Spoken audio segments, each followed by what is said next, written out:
សំណាងម្លេះថ្លៃបានស្រីជាគូ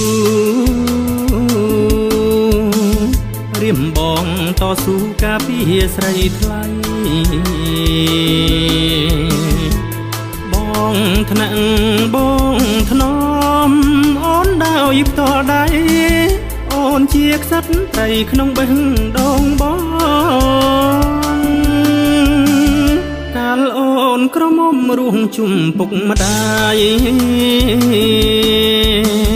ថែរូបរាងកាយឲ្យស្រស់ញញឹមដូចផ្កាក្នុងសួនពេលព្រឹកព្រលឹមទាំងសចរកយគុណមិនអស់អាឡ័យពេលនេះបងខ្លាយជាម្ចាំងសួនច្បារមើលថា